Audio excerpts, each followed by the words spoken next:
Pagi itu sebuah bus tua melaju pelan melewati jalan berbatu yang membelah persawahan. Di dalam bus, seorang pemuda berusia sekitar 22 tahun duduk di dekat jendela sambil memangku tas berisi beberapa potong pakaian dan kitab-kitab yang dibawanya dari pesantren. Pemuda itu bernama Abidin. Beberapa hari sebelumnya, Abidin baru saja menyelesaikan masa belajarnya di sebuah pesantren di Jawa Tengah. Sebelum memutuskan pulang ke kampung halamannya, ia berniat mengunjungi pamannya yang tinggal di desa Dukuturi. Sudah hampir 5 tahun mereka tidak bertemu. Sopir bus menghentikan kendaraannya di sebuah pertigaan kecil. Sudah sampai. Desa Dukuturi masuk lewat jalan itu, kata sopir sambil menunjuk jalan tanah yang dipenuhi pohon jati. Abidin mengucapkan terima kasih lalu turun. Bus kembali berjalan hingga debunya menutupi pandangan. Ia mulai melangkah menyusuri jalan menuju desa. Udara terasa sejuk. Sawah terbentang luas di kanan kiri jalan. Beberapa petani sedang bekerja mencangkul tanah. Pemandangan itu mengingatkan Abidin pada kampung halamannya. Tak lama kemudian, matahari mulai condong ke barat. Menurut perkiraannya, waktu asyar sudah hampir masuk. Abidin menghentikan langkahnya. Ia mendengarkan keadaan sekitar. Biasanya pada jam seperti itu akan terdengar suara adzan dari masjid atau mushola terdekat. Namun kali ini tidak ada apa-apa. Yang terdengar hanya suara burung dan angin yang menggerakkan dedaunan. Abidin mengerutkan kening. Mungkin muadzinnya terlambat, gumamnya pelan. Ia melanjutkan perjalanan. Beberapa menit kemudian, sebuah bangunan kecil terlihat di pinggir jalan. Bangunan itu adalah mushola. Namun kondisinya membuat Abidin terdiam. Atapnya mulai rusak. Dindingnya dipenuhi lumut. Rumput liar tumbuh hampir menutupi halaman. Pintunya dikunci menggunakan rantai berkarat. Di atas genteng bahkan tumbuh tanaman liar yang menandakan bangunan itu sudah sangat lama tidak digunakan. Abidin mendekat. Ia mengintip melalui jendela yang kacanya telah pecah. Di dalam mushola tampak sajadah yang sudah kusam. Mimbar kayunya dipenuhi debu. Langit-langit dipenuhi sarang laba-laba. Tidak terlihat tanda-tanda tempat itu masih dipakai untuk beribadah. Perasaan aneh mulai muncul. Ia kembali berjalan memasuki kawasan desa. Rumah-rumah penduduk berdiri berjajar sederhana. Anak-anak bermain di halaman. Beberapa ibu sedang menjemur padi. Sekilas suasananya tampak biasa saja. Namun setelah diperhatikan lebih lama, ada sesuatu yang terasa berbeda. Wajah hampir semua warga terlihat tegang. Mereka tidak banyak berbicara. Ketika saling bertemu, mereka hanya mengangguk sebentar lalu kembali masuk ke rumah masing-masing. Abidin mencoba menyapa seorang bapak yang sedang memperbaiki pagar bambu. "Assalamualaikum, Pak." Lelaki itu langsung menoleh. "Waalaikumsalam.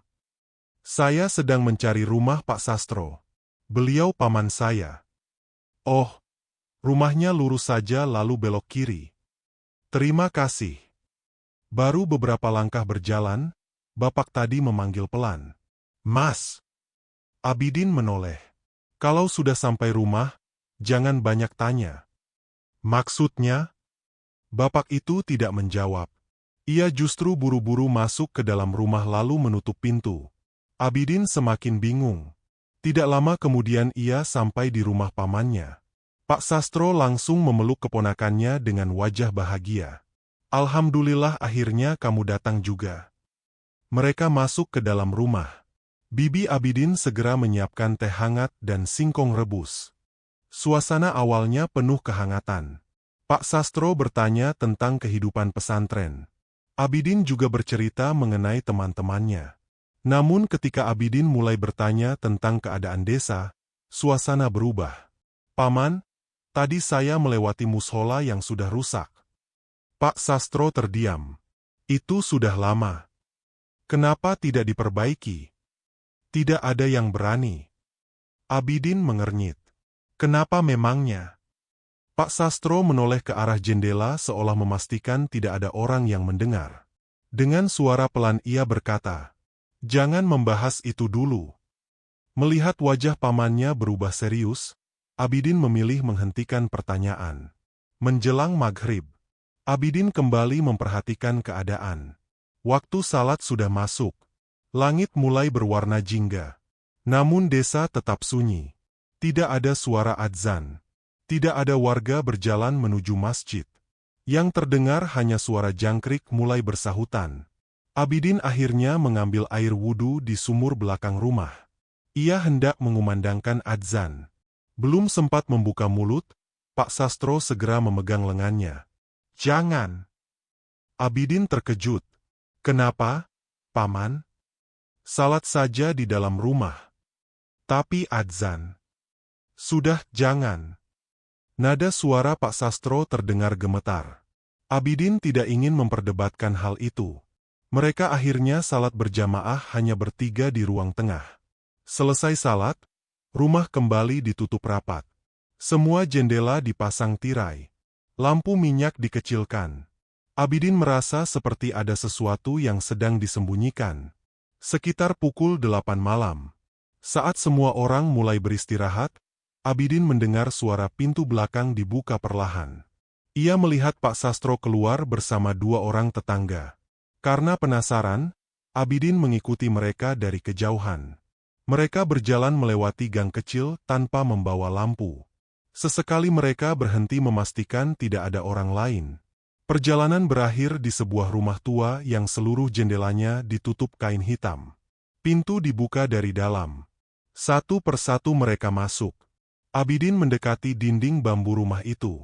Melalui celah anyaman bambu ia melihat sekitar 15 orang sedang duduk melingkar. Di depan mereka terdapat seorang lelaki tua yang menjadi imam. Mereka sedang melaksanakan salat Isya berjamaah dengan suara yang sangat pelan. Tak ada iqamah. Tak ada adzan. Semua dilakukan diam-diam. Bahkan setelah salam, mereka langsung mematikan lampu. Abidin benar-benar tidak mengerti. Mengapa beribadah harus dilakukan seperti pencuri? Ketika para jamaah mulai keluar satu persatu, Abidin segera bersembunyi di balik pohon pisang. Tanpa sengaja seseorang menyentuh bahunya. Abidin menoleh cepat. Seorang kakek berambut putih berdiri di belakangnya. Wajahnya penuh keriput. Matanya tajam. "Kamu pendatang baru?" "Iya, Mbah." "Kamu keponakan Pak Sastro?" "Iya." Kakek itu mengangguk pelan. "Lupakan apa yang baru saja kamu lihat. Kenapa semua orang salat sembunyi-sembunyi?" Kakek itu menarik napas panjang. "Karena kalau ketahuan, nyawa taruhannya." "Siapa yang melarang?" Kakek itu melihat ke kanan dan kiri sebelum menjawab. "Pak Junaedi, kepala desa." "Iya." "Memangnya kenapa?" "Dia tidak suka ada adzan." Abidin semakin heran. Kenapa bisa begitu? Kakek itu tidak langsung menjawab. Wajahnya tampak ketakutan.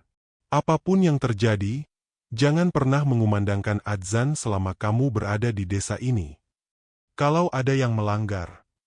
Kakek itu menatap mata Abidin cukup lama. Lalu menghilang. "Menghilang bagaimana?" "Tidak pernah pulang." Abidin hendak bertanya lagi. Namun kakek itu berjalan pergi meninggalkannya. Malam semakin larut. Abidin pulang dengan pikiran penuh pertanyaan. Siapa sebenarnya Pak Junaedi? Mengapa seluruh desa begitu takut kepadanya? Dan mengapa suara adzan bisa menjadi sesuatu yang dilarang? Sekitar tengah malam. Abidin belum juga bisa tidur. Ia duduk di dekat jendela sambil membaca Al-Quran. Tiba-tiba terdengar suara tangisan perempuan dari arah hutan di belakang desa. Tangisan itu panjang dan memilukan. Pak Sastro yang juga mendengarnya langsung mematikan lampu. "Jangan buka jendela," katanya pelan. Namun rasa penasaran Abidin lebih besar. Ia membuka sedikit celah jendela. Dari kejauhan tampak cahaya obor bergerak perlahan menuju hutan. Ada belasan orang mengenakan pakaian serba hitam berjalan berbaris. Wajah mereka tidak terlihat jelas karena tertutup kain. Di tengah rombongan itu, seseorang sedang diseret dalam keadaan tangan dan kakinya terikat. Orang itu berusaha meronta sambil menangis meminta tolong. Namun mulutnya segera dibungkam. Abidin mengepalkan tangan. Apa mereka menculik orang? Pak Sastro menarik tubuh Abidin menjauh dari jendela. Sudah, jangan lihat lagi. Tapi itu siapa? Pak Sastro hanya menundukkan kepala. Matanya tampak berkaca-kaca seolah mengetahui sesuatu yang sangat mengerikan.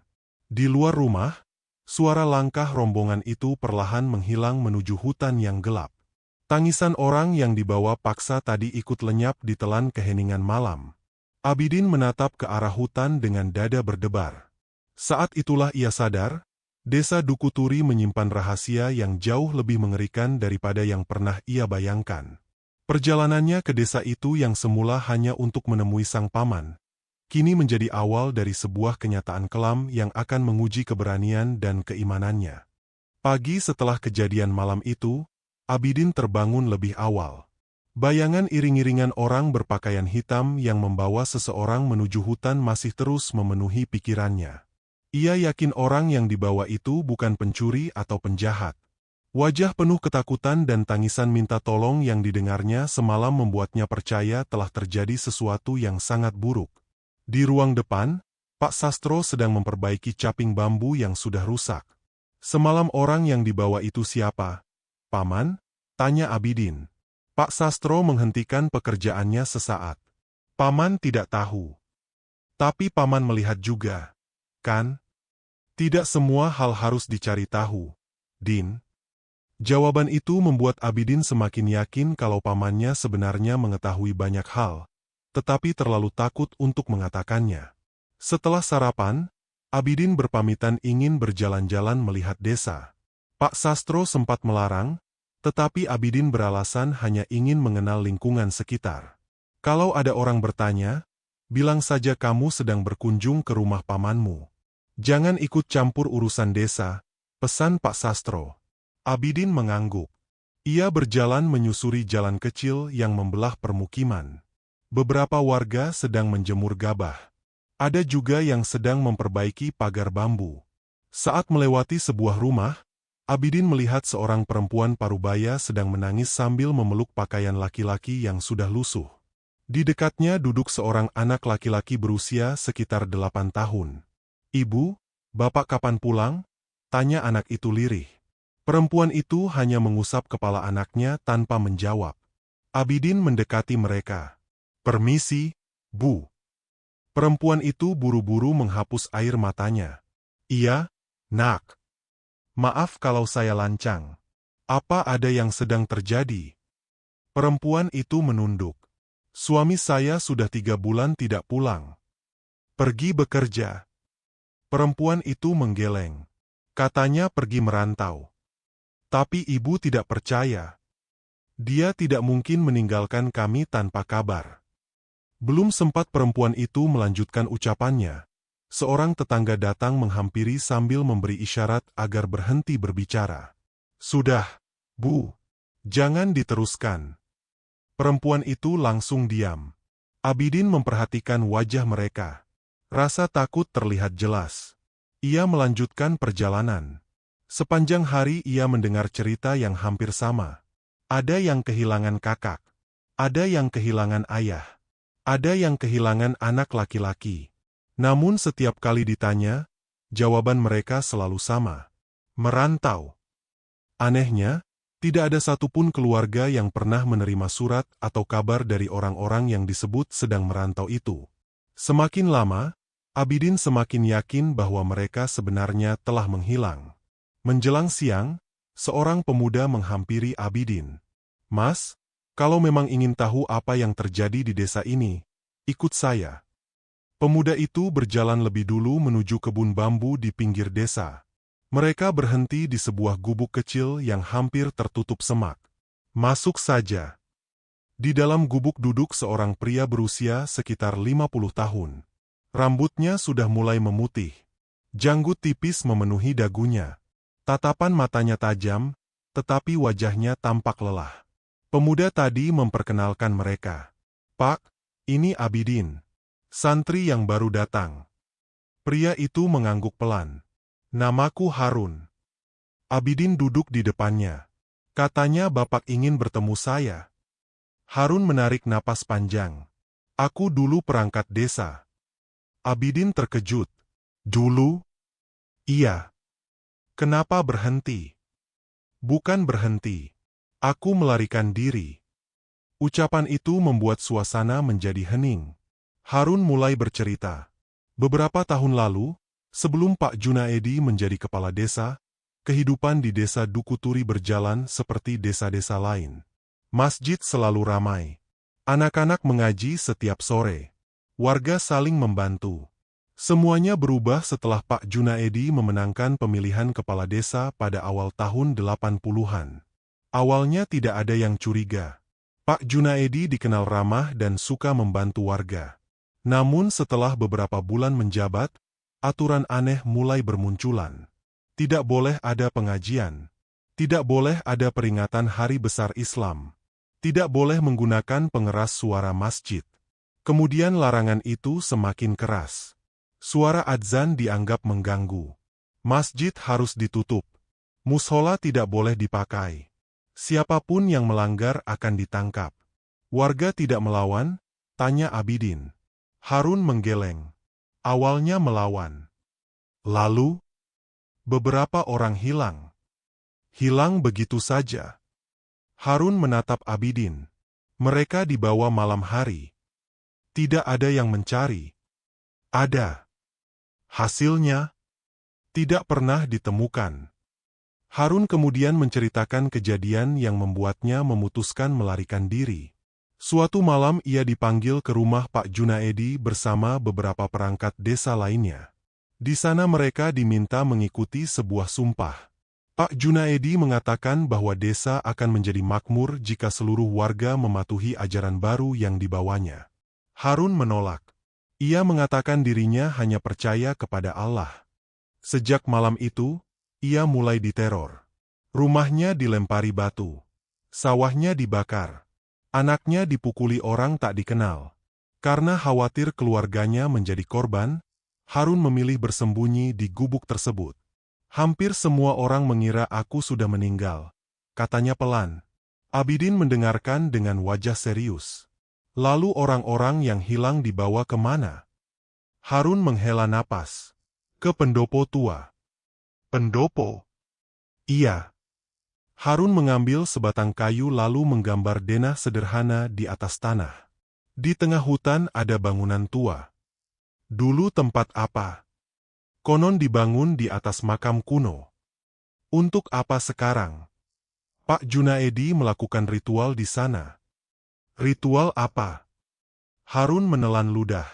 Persembahan kepada iblis. Abidin terdiam. Setiap malam Jumat Kliwon, Pak Junaedi datang bersama pengikutnya. Mereka membawa sesajen dan manusia. Maksud Bapak, manusia dijadikan korban. Harun mengangguk perlahan. Itulah sebabnya orang yang dibawa tidak pernah kembali. Abidin mengepalkan tangan. Ia tidak menyangka kejahatan sebesar itu terjadi di desa yang tampak tenang dari luar. Kenapa warga tidak melapor kepada pemerintah? Harun tersenyum pahit. Pak Junaedi punya banyak kenalan. Siapapun yang mencoba melapor selalu gagal. Bahkan ada yang menghilang sebelum sempat keluar desa. Percakapan itu berlangsung cukup lama. Sebelum Abidin pulang, Harun memberi pesan. Kalau kamu ingin menolong desa ini, jangan bertindak gegabah. Saya mengerti. Dia punya banyak mata. Maksud Bapak. Pengikutnya ada di mana-mana. Abidin mengangguk. Ia kemudian meninggalkan gubuk itu. Dalam perjalanan pulang, ia memilih melewati jalan lain yang jarang dilalui warga. Di ujung jalan itu berdiri sebuah mushola tua yang hampir roboh. Bangunannya lebih kecil daripada mushola yang dilihatnya kemarin. Pintunya sudah terlepas. Lantainya dipenuhi daun kering. Abidin masuk perlahan. Ia melihat bekas rak Al-Quran yang sudah kosong. Mimbar kayu di sudut ruangan juga telah lapuk dimakan usia. Namun ada sesuatu yang membuatnya curiga. Beberapa papan lantai terlihat lebih baru dibanding bagian lainnya. Abidin mencoba mengangkat papan itu menggunakan potongan kayu. Setelah beberapa kali mencoba, papan tersebut akhirnya terbuka. Di bawahnya terdapat sebuah lubang dangkal. Abidin terkejut. Di dalam lubang itu tersimpan beberapa mushaf Al-Quran yang dibungkus kain agar tidak rusak. Ada pula beberapa sajadah yang sudah mulai usang. Di sudut lubang tersimpan sebuah beduk kecil yang sengaja dilepas dari dudukannya agar muat disembunyikan. Abidin mengusap sampul Al-Quran itu perlahan. Debu tebal menempel di tangannya. Ia sadar benda-benda itu pasti telah disembunyikan bertahun-tahun lalu agar tidak dihancurkan.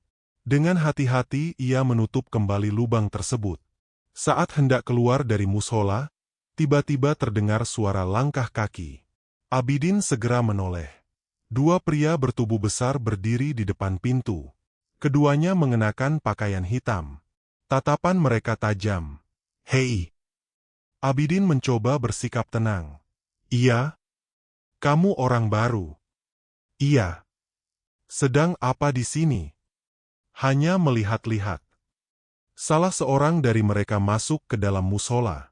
Ia memperhatikan setiap sudut ruangan. Lalu matanya kembali menatap Abidin. "Kamu keponakan Pak Sastro, ya?" "Iya." Pria itu tersenyum tipis. "Sampaikan salam kami untuk pamanmu." Meskipun senyum itu terlihat ramah, nada bicaranya terdengar seperti ancaman. Abidin mengangguk lalu berjalan pergi. Saat ia sudah cukup jauh, tanpa sengaja ia menoleh ke belakang. Kedua pria itu masih berdiri di depan mushola. Mereka tidak berbicara, hanya memperhatikan setiap langkah Abidin sampai menghilang di tikungan jalan. Sejak saat itu, Abidin menyadari penyelidikannya tidak lagi dilakukan secara diam-diam. Anak buah Pak Junaedi sudah mengetahui keberadaannya. Mulai hari itu, setiap langkah yang diambilnya akan selalu berada dalam pengawasan orang-orang yang setia kepada kepala desa tersebut. 2 hari setelah anak buah Pak Junaedi mulai mengawasi setiap gerak-geriknya, Abidin memilih bertindak lebih hati-hati. Ia tidak lagi berjalan sendirian ke tempat-tempat yang mencurigakan pada siang hari. Sebagian besar waktunya dihabiskan di rumah Pak Sastro sambil memperhatikan keadaan desa dari balik jendela. Meski begitu, tekadnya untuk membantu warga tidak pernah surut. Pada malam hari, ketika sebagian besar penduduk sudah mematikan lampu rumah, Abidin diam-diam menemui Harun di gubuk persembunyiannya. Harun sudah menunggu bersama 3 orang lainnya. Mereka adalah Mbah Karim, seorang kakek yang pernah memperingatkan Abidin agar tidak mengumandangkan adzan, Pak Wiryo, seorang petani yang kehilangan adiknya beberapa tahun lalu, dan Bu Aminah, seorang janda yang suaminya hilang secara misterius. Harun membuka pembicaraan. "Kalau kita terus diam, desa ini tidak akan pernah berubah." Pak Wiryo menghela napas panjang. "Masalahnya, semua orang sudah kehilangan keberanian." Abidin memandang mereka satu persatu. Kalau hanya menunggu Pak Junaedi berubah, itu tidak akan pernah terjadi. "Lalu apa rencanamu?" tanya Bu Aminah. "Kita mulai dari menghidupkan kembali tempat ibadah." Mereka saling berpandangan. "Itu sangat berbahaya," kata Mbah Karim. "Saya tahu. Kalau ketahuan, kita semua bisa hilang." Abidin mengangguk pelan. "Tapi kalau tidak dimulai sekarang, anak-anak di desa ini akan tumbuh tanpa mengenal agama." Ucapan itu membuat semua orang terdiam. Harun akhirnya menganggukkan kepala. "Aku ikut." Pak Wiryo menyusul. "Aku juga." Satu persatu mereka menyatakan kesediaannya. Malam itu mereka menyusun rencana. Tidak ada yang boleh mengetahui kegiatan tersebut. Semua pekerjaan dilakukan setelah tengah malam. Tidak boleh membawa lampu terang. Tidak boleh membuat suara berisik. Mereka sepakat menggunakan musola tua yang pernah ditemukan Abidin. Malam berikutnya mereka mulai bekerja. 6 orang berjalan menuju musola melalui jalan yang berbeda-beda agar tidak menarik perhatian. Pak Wiryo membawa cangkul kecil. Bu Aminah membawa sapu lidi. Harun membawa ember. Abidin membawa beberapa kain lap dan alat kebersihan. Begitu sampai, mereka langsung membagi tugas. Rumput liar yang menutupi halaman dicabut. Semak belukar dibersihkan sedikit demi sedikit. Debu di dalam ruangan disapu. Sarang laba-laba di langit-langit diangkat menggunakan bambu panjang. Mimbar kayu yang hampir roboh diperbaiki dengan papan bekas. Pekerjaan berlangsung hampir 3 jam. Tidak ada yang banyak berbicara. Mereka hanya sesekali saling memberi isyarat. Menjelang dini hari, musola itu mulai terlihat jauh lebih bersih. Abidin membuka kembali tempat penyimpanan di bawah lantai. Ia mengangkat Al-Quran yang selama bertahun-tahun disembunyikan. Semua orang memandang mushaf itu dengan mata berkaca-kaca. Bu Aminah tidak mampu menahan air matanya. Saya kira semuanya sudah dihancurkan. Abidin membersihkan debu yang menempel pada sampul kitab tersebut. Masih bisa digunakan. Sajadah-sajadah lama dijemur sebentar sebelum dilipat kembali. Beduk kecil juga dikeluarkan, tetapi mereka belum berani memasangnya. Pagi menjelang. Mereka pulang ke rumah masing-masing tanpa diketahui siapapun. Sejak malam itu, kegiatan rahasia mulai dilakukan secara rutin. Setelah waktu Isya, beberapa anak datang diam-diam ke rumah Pak Sastro melalui pintu belakang. Jumlah mereka hanya 5 orang. Usia mereka antara 7 hingga 12 tahun. Mereka datang bergantian agar tidak menimbulkan kecurigaan. Abidin mengajar mereka membaca huruf hijaiyah. Sebagian anak ternyata sudah lupa karena bertahun-tahun tidak pernah mengaji. Ada yang masih terbata-bata membaca alif, ba, ta. Ada pula yang sama sekali belum mengenal huruf Arab. Abidin mengajar dengan sabar. Ia tidak pernah meninggikan suara. Setiap selesai belajar, anak-anak diminta pulang satu persatu dengan jarak beberapa menit. Kegiatan itu berlangsung hampir seminggu. Jumlah anak yang datang semakin bertambah. Bahkan beberapa orang tua mulai ikut belajar membaca Al-Quran karena mengaku sudah banyak lupa. Melihat semangat warga mulai tumbuh, Abidin merasa sudah waktunya mengambil langkah berikutnya. Suatu malam ia berbicara dengan Harun. Besok subuh kita adzan. Harun langsung terkejut. Yakin? Kalau tidak dimulai sekarang, rasa takut tidak akan pernah hilang. Pak Wiryo yang mendengar pembicaraan itu terlihat gelisah. Pasti akan ada akibatnya. Abidin mengangguk. Saya siap menerima risikonya. Namun sebelum mereka menentukan siapa yang akan menjadi muadzin, Mbah Karim berdiri. Biar saya. Semua orang memandangnya. Mbah sudah tua, kata Bu Aminah. Justru karena sudah tua. Kalau terjadi sesuatu. Mbah Karim tersenyum. Saya sudah terlalu lama hidup dalam ketakutan. Tidak ada lagi yang membantah. Keesokan harinya. Langit masih gelap. Kabut tipis menyelimuti jalan-jalan desa. Mbah Karim berjalan menuju musola dengan langkah pelan. Abidin, Harun, Pak Wiryo, dan beberapa warga lainnya sudah berada di dalam. Mereka semua terlihat tegang. Ketika waktu subuh tiba, Mbah Karim berdiri menghadap keluar. Tangannya sedikit gemetar. Lalu untuk pertama kalinya setelah bertahun-tahun, suara adzan menggema dari musola tua itu. Allahu Akbar! Allahu Akbar! Suara itu terdengar jelas ke seluruh penjuru desa Duku Turi. Beberapa lampu rumah langsung menyala. Warga membuka pintu dengan wajah terkejut. Ada yang menangis. Ada yang tidak percaya. Sebagian berdiri mematung mendengarkan setiap kalimat adzan yang selama ini hanya mereka kenang dalam ingatan. Abidin melihat air mata mengalir di pipi Bu Aminah. Sudah lama sekali saya tidak mendengarnya, bisiknya. Namun suasana haru itu tidak berlangsung lama. Dari arah balai desa terdengar suara orang berteriak. Itu dari mushola. Tangkap mereka. Belasan pria berpakaian hitam berlari menuju lokasi. Abidin segera meminta semua orang tetap tenang. Jangan panik. Tetapi jumlah anak buah Pak Junaedi jauh lebih banyak. Mereka mengepung mushola dari segala arah. Pak Junaedi sendiri datang beberapa menit kemudian dengan wajah merah karena marah. Siapa yang berani melawan perintahku? Bentaknya. Tidak ada yang menjawab. Pak Junaedi menatap seluruh warga yang berada di halaman. Tatapannya berhenti pada Mbah Karim. Kamu yang adzan. Mbah Karim melangkah maju. Iya. Aku sudah memperingatkan semuanya. Saya hanya menjalankan kewajiban sebagai orang Islam. Pak Junaedi langsung memberi isyarat kepada anak buahnya. Dua orang pria segera menangkap Mbah Karim. Warga berusaha menolong, tetapi dihalangi. Abidin maju beberapa langkah. Lepaskan beliau. Pak Junaedi menatap Abidin sinis. Jadi kamu sumber semua masalah ini. Saya hanya mengajak orang beribadah. Pak Junaedi tertawa kecil.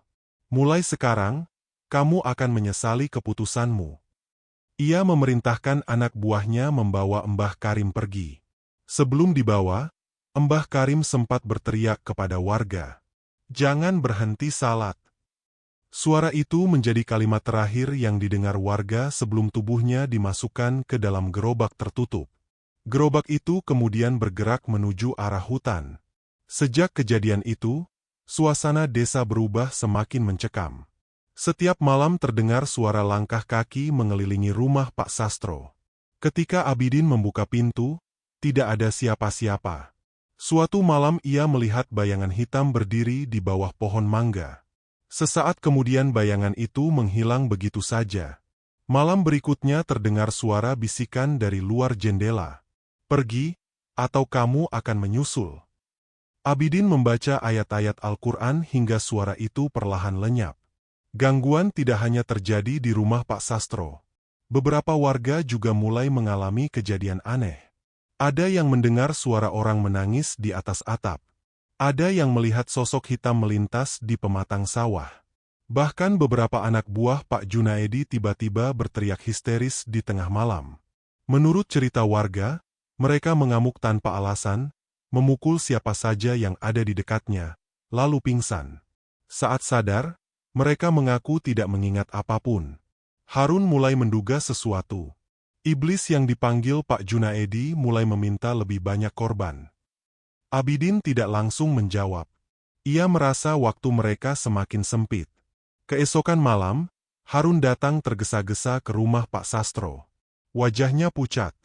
Aku baru mendapat kabar. Kabar apa? Tanya Abidin. Salah satu pengikut Pak Junaedi mabuk dan tanpa sengaja membocorkan rencana mereka. Apa yang akan mereka lakukan? Harun menatap Abidin dengan wajah tegang. Ritual tumbal berikutnya akan dilaksanakan 3 hari lagi. Abidin langsung berdiri. Ia tahu Mbah Karim masih hidup dan kemungkinan besar akan dijadikan persembahan dalam ritual tersebut. Itu berarti mereka hanya memiliki 3 hari untuk menyelamatkannya sekaligus menghentikan kekejaman Pak Junaedi sebelum jumlah korban kembali bertambah. 3 hari berlalu dengan suasana yang semakin mencekam di desa Duku Turi. Sejak Mbah Karim dibawa oleh anak buah Pak Junaedi, tidak ada seorang pun warga yang mengetahui keberadaannya. Rumah-rumah kembali menutup pintu lebih awal. Tidak ada lagi warga yang berani keluar setelah matahari terbenam. Namun kali ini, rasa takut mulai berubah menjadi kemarahan. Di rumah Pak Sastro, Abidin mengumpulkan orang-orang yang selama ini diam-diam membantunya. Hadir di sana Harun, Pak Wiryo, Bu Aminah, beberapa pemuda desa, dan beberapa bapak yang selama bertahun-tahun memilih bungkam karena takut keluarganya menjadi korban. Abidin membentangkan selembar kertas lusuh di atas lantai. Itu denah yang dibuat Pak Harun waktu masih menjadi perangkat desa, katanya. Harun menunjuk gambar sederhana itu. Pendopo tua berada di tengah hutan. Jalannya hanya satu yang biasa dipakai pengikut Pak Junaedi. Lalu jalan lainnya? Tanya seorang pemuda bernama Ridwan. Ada jalan kecil melewati kebun bambu. Jarang dipakai karena tertutup semak. Abidin mengangguk. Kita masuk lewat sana. Pak Wiryo terlihat ragu. Kalau mereka jumlahnya lebih banyak. Kita tidak datang untuk berkelahi, jawab Abidin. Lalu, kita menyelamatkan Mbah Karim dan menghentikan ritual. Semua orang saling memandang. Mereka sadar risiko yang akan dihadapi sangat besar. Kalau gagal, kemungkinan mereka tidak akan kembali hidup-hidup. Meski begitu, Tidak ada satupun yang mengundurkan diri. Malam Jumat Kliwon akhirnya tiba. Langit tertutup awan hitam. Angin bertiup cukup kencang hingga ranting-ranting pohon saling bergesekan. Sekitar pukul 11 malam, rombongan Abidin mulai bergerak. Mereka hanya membawa senter kecil yang ditutup kain agar cahayanya tidak terlalu terang. Perjalanan melewati kebun bambu berlangsung pelan. Beberapa kali mereka berhenti ketika mendengar suara langkah dari kejauhan. Setelah hampir 1 jam berjalan, cahaya obor mulai terlihat di balik pepohonan. Harun memberi isyarat agar semua orang merunduk. Dari balik semak, mereka melihat sebuah pendopo tua berdiri di tengah lapangan kecil. Bangunan itu tampak jauh lebih besar daripada yang dibayangkan Abidin. Tiang-tiang kayunya sudah menghitam. Atapnya dipenuhi lumut. Di sekeliling bangunan terdapat puluhan obor yang menyala. Beberapa pria berpakaian hitam berdiri berjaga sambil membawa golok dan bambu runcing. Di bagian tengah pendopo terdapat altar batu. Di atas altar itulah Mbah Karim terlihat dalam keadaan terikat. Tangannya diikat ke belakang. Kakinya dirantai. Wajahnya penuh luka lebam. Namun matanya masih terbuka. Melihat Mbah Karim masih hidup, Abidin menghela napas lega. Tidak jauh dari altar berdiri Pak Junaedi. Malam itu ia mengenakan jubah hitam panjang. Di lehernya tergantung kalung dari tulang-tulang kecil. Di depannya terdapat kendi tanah liat, dupa yang terus mengepulkan asap, kepala kambing hitam, dan beberapa benda aneh yang disusun melingkar. Pak Junaedi mengangkat kedua tangannya. Malam ini persembahan harus sempurna. Para pengikutnya menjawab serempak. Hidup pemimpin. Pak Junaedi melanjutkan ucapannya. Beberapa hari terakhir ada orang yang mencoba menghancurkan kekuatan kita. Wajahnya terlihat penuh amarah. Suara adzan mulai terdengar lagi. Semua pengikutnya langsung menundukkan kepala. Iblis pelindung desa murka. Ia mengambil sebilah pisau pendek yang sudah berlumuran noda hitam. Kalau malam ini ritual gagal, semua yang kita bangun akan hancur. Abidin mendengar semua perkataan itu dari balik semak. Ia menoleh kepada warga. Kita bergerak sekarang. Semua mengangguk. Mereka menyebar menjadi beberapa kelompok. 2 orang menuju bagian belakang pendopo. Beberapa pemuda mengendap ke sisi kanan. Abidin bersama Harun bergerak lurus menuju altar. Namun langkah mereka ternyata diketahui salah seorang penjaga. "Hei, ada orang!" Teriakan itu membuat seluruh pengikut Pak Junaedi menoleh. Suasana langsung kacau. Belasan pria berpakaian hitam berlari mengejar warga. Pak Wiryo bersama beberapa pemuda menghadang mereka menggunakan bambu. Perkelahian tidak dapat dihindari. Suara kayu saling beradu memenuhi kawasan hutan. Sebagian warga berhasil menjatuhkan lawan mereka. Sebagian lagi dipukul hingga terjatuh. Di tengah kekacauan itu, Abidin berlari menuju altar.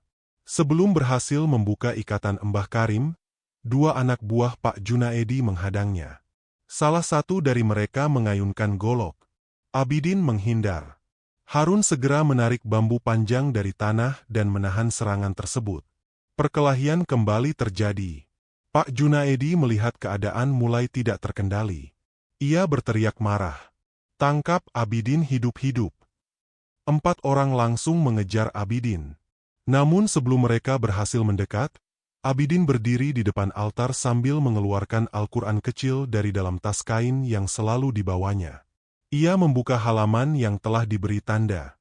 Kemudian ia mulai membaca ayat-ayat suci Al-Quran dengan suara lantang. Suara bacaannya menggema di seluruh pendopo. Beberapa pengikut Pak Junaedi langsung berhenti bergerak. Mereka memegang kepala masing-masing. Seolah-olah merasakan sakit yang luar biasa. Ada yang menutup telinga. Ada yang terjatuh sambil berteriak. Pak Junaedi membentak mereka. "Jangan dengarkan." Namun tidak seorang pun mampu bergerak mendekati Abidin. Semakin lama suara bacaan Al-Quran semakin keras. Angin yang semula bertiup pelan tiba-tiba berubah sangat kencang. Obor-obor di sekitar pendopo bergoyang hebat. Asap dupa berputar-putar di udara. Langit yang gelap dipenuhi suara petir. Tanah mulai bergetar. Pak Junaedi tampak panik. Tidak, tidak boleh berhenti. Ia segera mengambil kendi tanah liat lalu menuangkan cairan hitam ke atas altar. Sambil berteriak, ia membaca mantra-mantra yang selama ini digunakannya. Beberapa pengikutnya ikut berlutut mengelilingi altar. Mereka kembali mengucapkan mantra dengan suara keras. Tiba-tiba suhu udara berubah menjadi sangat dingin. Semua orang merasakan bulu kuduk mereka berdiri. Dari tengah kepulan asap hitam di atas altar muncul bayangan besar. Awalnya hanya berupa kabut. Namun perlahan-lahan membentuk sosok menyerupai manusia dengan tubuh tinggi besar. Kulitnya hitam pekat. Matanya merah menyala. Kedua tangannya memiliki kuku panjang. Mulutnya terbuka memperlihatkan deretan gigi tajam. Seluruh warga mundur beberapa langkah. Beberapa di antara mereka gemetar ketakutan. Pak Junaedi justru tersenyum lebar. "Wahai penguasa kami, terimalah persembahan ini." Ia menunjuk ke arah Mbah Karim yang masih terikat. Namun sesuatu yang tidak diduganya terjadi. Sosok mengerikan itu tidak mendekati Mbah Karim.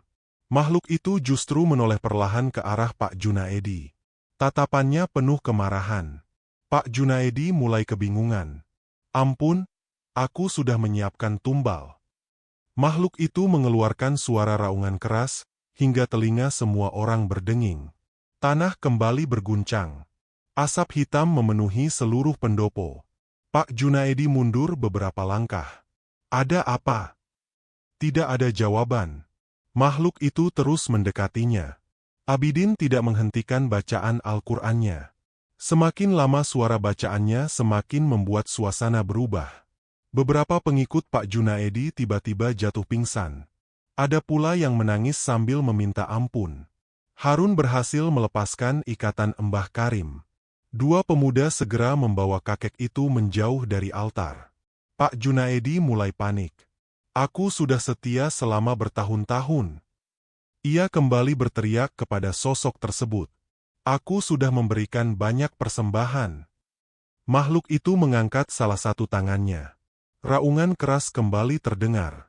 Pak Junaedi tersungkur ke tanah. Wajahnya yang semula penuh keyakinan berubah menjadi ketakutan. Ia akhirnya menyadari bahwa kekuatan yang selama ini dipujanya tidak pernah benar-benar menjadi pelindung. Ritual malam itu telah gagal akibat keberanian warga dan lantunan ayat-ayat suci yang menggagalkan persembahan. Kini, makhluk yang selama ini diakininya akan menjaga kekuasaan justru berdiri di hadapannya dengan kemarahan yang mengerikan, seolah siap menagih semua janji yang tidak mampu dipenuhinya. Menjelang dini hari, hutan di sekitar pendopo tua akhirnya kembali tenang. Sosok mengerikan yang muncul dalam ritual itu lenyap setelah Pak Junaedi menerima akibat dari perbuatannya sendiri. Anak buahnya yang selama ini setia menjaga tempat tersebut berlarian menyelamatkan diri. Sebagian menjatuhkan senjata mereka, sementara yang lain berlutut sambil menangis karena menyadari selama ini telah membantu perbuatan yang salah. Abidin masih berdiri sambil memegang Al-Qur'an. Napasnya terdengar berat. Harun menghampirinya bersama beberapa warga. "Alhamdulillah, semua sudah berakhir," ucap Harun. Abidin menggeleng pelan. "Belum. Desa ini masih harus dibersihkan." Mbah Karim yang berhasil diselamatkan mulai sadar sepenuhnya. Meski tubuhnya dipenuhi luka dan sulit berdiri, wajahnya terlihat jauh lebih tenang. "Saya kira tidak akan bisa pulang lagi," katanya lirih. Bu Aminah memeluk Mbah Karim sambil menangis. Warga lain ikut bersyukur karena tokoh yang selama ini mereka hormati berhasil diselamatkan. Ketika matahari mulai terbit, hampir seluruh warga desa Dukuturi berkumpul di sekitar pendopo tua. Berita tentang jatuhnya Pak Junaedi menyebar begitu cepat. Mereka yang selama bertahun-tahun hidup dalam ketakutan akhirnya memberanikan diri datang ke tempat yang sebelumnya tidak pernah berani mereka dekati. Pendopo itu kini terlihat berbeda. Sesajen masih berserakan di atas altar batu. Bau dupa masih menyengat. Di beberapa sudut terdapat kendi tanah liat, kain hitam, patung-patung kecil, dan berbagai benda yang selama ini digunakan dalam ritual sesat. Harun mengangkat sebuah kendi lalu melemparkannya ke batu hingga pecah berkeping-keping. "Cukup sampai di sini," katanya tegas. Ucapan itu langsung disambut warga lainnya. Mereka mulai menghancurkan seluruh perlengkapan ritual. Patung-patung dihancurkan. Altar batu dibongkar menggunakan linggis dan cangkul. Tiang-tiang pendopo yang sudah lapuk ditebang. Atap bangunan diruntuhkan hingga tidak tersisa lagi tempat yang dapat digunakan untuk melakukan ritual. Tidak ada seorang pun yang mencoba menghentikan mereka. Anak buah Pak Junaedi yang masih berada di lokasi memilih menyerahkan diri. Sebagian meminta maaf kepada warga karena selama ini ikut menebarkan ketakutan. Abidin tidak membalas mereka dengan kemarahan. "Kalau kalian benar-benar menyesal, buktikan dengan membantu memperbaiki desa ini," katanya. Mereka menganggukkan kepala. Beberapa hari berikutnya, suasana desa Dukuturi berubah total. Warga mulai bergotong royong membersihkan musola-musola yang selama bertahun-tahun dibiarkan rusak. Rumput liar dicabut. Atap yang bocor diganti. Dinding yang retak diperbaiki. Jendela yang pecah dipasang kembali. Mimbar kayu yang lapuk diperbaiki oleh para tukang desa. Sementara itu, masjid utama desa juga mulai dibersihkan. Debu yang menumpuk bertahun-tahun disapu hingga bersih. Karpet lama dijemur di halaman. Lampu minyak diganti. Tempat wudhu yang rusak diperbaiki agar dapat digunakan kembali. Anak-anak ikut membantu mengangkut air dan membersihkan halaman. Para ibu memasak makanan untuk warga yang bekerja sejak pagi hingga sore. Tidak ada lagi rasa curiga di antara mereka. Semua bekerja bersama demi menghidupkan kembali desa yang telah lama kehilangan kegiatan keagamaannya. 3 hari kemudian, seluruh perbaikan selesai. Menjelang waktu zuhur, warga berkumpul di halaman masjid utama. Jumlah mereka jauh lebih banyak daripada yang dibayangkan Abidin. Lelaki tua, perempuan, pemuda, hingga anak-anak memenuhi halaman. Semua menunggu satu momen yang sudah bertahun-tahun tidak pernah mereka rasakan. Harun mendekati Abidin. "Silakan kamu yang adzan." Abidin tersenyum lalu menggeleng. "Bukan saya." "Lalu siapa?" Abidin memandang Mbah Karim. "Beliau yang paling berhak." Semua orang langsung setuju. Mbah Karim sempat menolak karena suaranya sudah tidak sekuat dulu. Namun warga terus memberi semangat. Dengan langkah pelan, Mbah Karim naik ke serambi masjid. Ia menarik napas panjang. Lalu suara adzan berkumandang memenuhi desa Dukuturi. "Allahu Akbar! Allahu Akbar!" Tidak ada lagi yang datang untuk menghentikannya. Tidak ada lagi ancaman. Tidak ada lagi rasa takut. Beberapa warga menangis tanpa malu. Ada yang memeluk keluarganya. Ada pula yang menengadahkan tangan sambil mengucapkan syukur. Bagi mereka, suara adzan itu bukan sekadar panggilan salat, tetapi tanda bahwa kehidupan mereka telah kembali. Setelah adzan selesai, seluruh warga masuk ke dalam masjid. Untuk pertama kalinya setelah bertahun-tahun, salat berjamaah kembali dilaksanakan secara terbuka. Barisan saf penuh hingga ke teras. Abidin diminta menjadi imam. Suasana di dalam masjid terasa sangat khusyuk. Banyak warga yang tidak mampu menahan air mata ketika mendengar bacaan Al-Quran. Sejak hari itu, kegiatan mengaji kembali dimulai. Setiap sore, anak-anak memenuhi musola.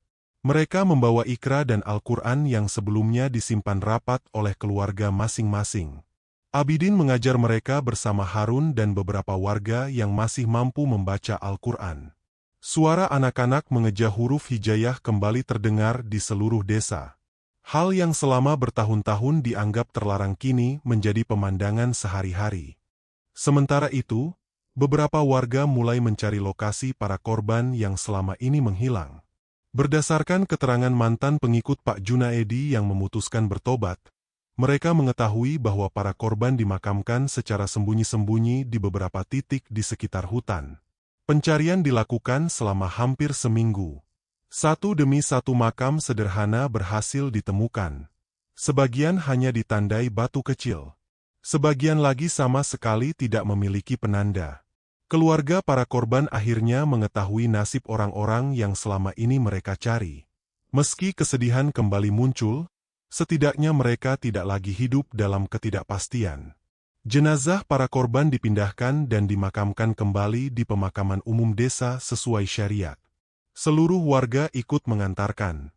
Doa dipanjatkan untuk mereka yang menjadi korban kekejaman ajaran sesat. Tidak lama kemudian, pemerintah daerah bersama beberapa petugas kepolisian datang ke desa Dukuturi setelah menerima laporan dari warga. Mereka memeriksa bekas lokasi ritual, meminta keterangan para saksi, dan mencatat nama-nama warga yang selama ini dilaporkan hilang. Bekas anak buah Pak Junaedi yang terlibat dalam penculikan memberikan kesaksian mengenai berbagai kejahatan yang pernah dilakukan. Penyelidikan berlangsung selama beberapa minggu. Sejak saat itu, Desa Dukuturi mulai mendapat perhatian dari pemerintah agar kejadian serupa tidak terulang kembali. Waktu terus berjalan. Hampir 2 bulan berlalu sejak malam terakhir di Pendopo Tua. Desa yang dahulu dipenuhi ketakutan kini berubah menjadi lebih hidup. Setiap waktu salat, adzan selalu berkumandang. Pengajian kembali diadakan setiap pekan. Anak-anak berlari menuju mushola tanpa rasa takut. Hubungan antar warga juga semakin erat karena mereka merasa pernah melalui masa sulit bersama. Suatu sore, seluruh tokoh masyarakat berkumpul di rumah Pak Sastro. Harun membuka pembicaraan. "Abidin, kami ingin kamu tinggal di desa ini." Pak Wiryo ikut menambahkan. "Kami membutuhkan guru." Bu Aminah juga mengangguk. "Anak-anak sudah sangat dekat denganmu." Abidin tersenyum. Ia memahami keinginan mereka. Namun sejak awal ia memang berniat kembali ke pesantren. "Saya senang bisa membantu." "Lalu kenapa tidak menetap saja?" tanya Harun. Abidin memandang seluruh warga yang hadir. "Dulu kalian takut karena merasa sendirian. Semua mendengarkan dengan saksama. Sekarang kalian sudah berani berdiri bersama." Ia melanjutkan, "Menjaga agama tidak boleh bergantung pada satu orang. Kalau suatu hari saya tidak ada, desa ini harus tetap bisa menjaga salat, menjaga adzan, menjaga pengajian, dan saling mengingatkan dalam kebaikan." Pak Sastro mengangguk pelan. "Kamu benar." Beberapa hari kemudian, warga mengantar kepulangan Abidin hingga ke jalan besar tempat bus biasa berhenti. Anak-anak berlari sambil melambaikan tangan. Mbah Karim memeluk Abidin erat. "Terima kasih sudah mengembalikan harapan kami." Abidin hanya tersenyum. "Jangan pernah biarkan rasa takut mengalahkan keimanan." Bus perlahan bergerak meninggalkan desa Dukuturi. Abidin melihat desa itu semakin jauh dari balik jendela. Sesaat sebelum kendaraan menghilang dari tikungan jalan, suara adzan maghrib terdengar menggema dari masjid utama. Suara itu terdengar jelas, lantang, dan penuh keberanian. Tidak ada lagi orang yang berusaha membungkamnya. Tidak ada lagi ancaman bagi siapapun yang ingin beribadah. Bagi seluruh warga desa Dukuturi, suara adzan yang kembali berkumandang setiap hari menjadi tanda bahwa masa kegelapan telah benar-benar berakhir. Kini mereka memahami bahwa keimanan, persatuan, dan keberanian untuk membela kebenaran adalah benteng yang paling kuat untuk menjaga desa mereka agar tidak pernah lagi dikuasai oleh ketakutan maupun ajaran yang menyesatkan. Beberapa tahun telah berlalu sejak malam ketika desa Dukuturi terbebas dari kekuasaan Pak Junaedi dan ajaran sesat yang selama bertahun-tahun menebarkan ketakutan. Waktu perlahan menyembuhkan luka yang pernah dirasakan masyarakat. Meski kenangan kelam itu tidak pernah benar-benar hilang, warga memilih menjadikannya sebagai pelajaran agar kesalahan yang sama tidak pernah terulang. Desa Dukuturi kini berubah menjadi desa yang damai dan penuh kehidupan. Masjid utama yang dahulu terkunci dan dipenuhi debu kini selalu ramai oleh jamaah pada setiap waktu salat. Musola-musola yang pernah rusak dibangun kembali dengan gotong royong.